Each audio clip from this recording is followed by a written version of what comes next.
Astra has sat very near the top of the UK sales charts, despite not being all that near the top of the charts for dynamic ability, quality, practicality or style.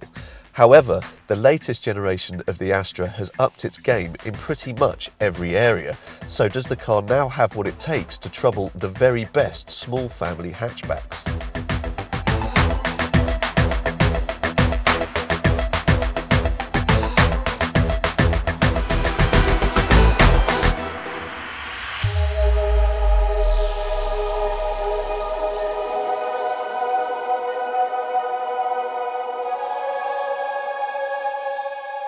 In fairness, the latest Astra isn't exactly a huge departure from previous versions when it comes to styling, but the details are a little bit sharper and a little bit crisper. The swept-back headlamps are case in point, and you'll also notice this crease running through both door handles. Talking of door handles, they're body coloured on every single version, as are the bumpers and the door mirrors, and you also get alloy wheels and LED daytime running lights as standard. In fact, aside from the front fog lamps you get on high-end SRI and Elite models, then all Astras look pretty much the same.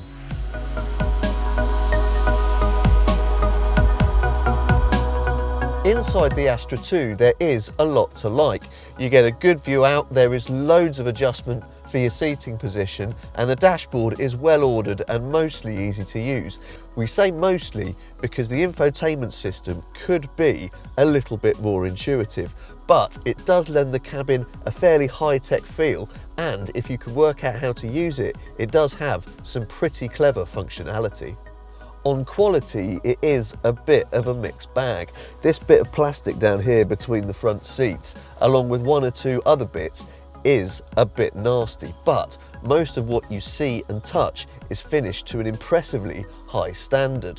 Also impressive is the Astra's practicality, because there's enough room in the back for two gangly adults to get comfortable, and the boot is a decent size at 370 litres.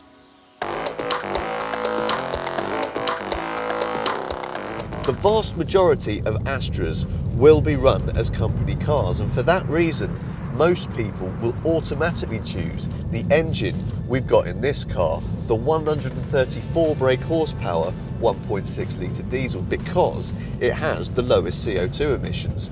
It's good as well, it's nice and punchy off the bottom of the rev range, which keeps your life nice and easy, and it stays pretty quiet most of the time as well, although it does get a little bit clattery if you really put your foot down.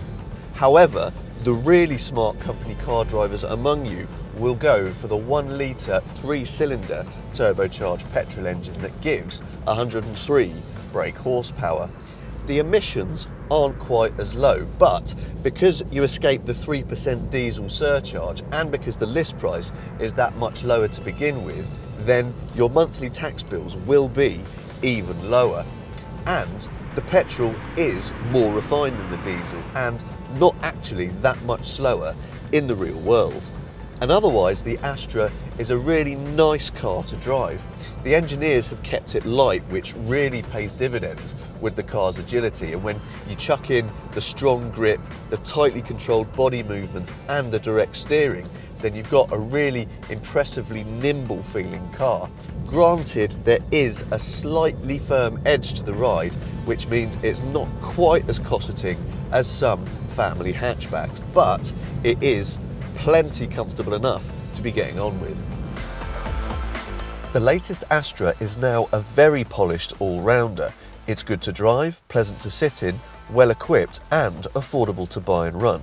It's still not the absolute best car of its type, but it really isn't very far off.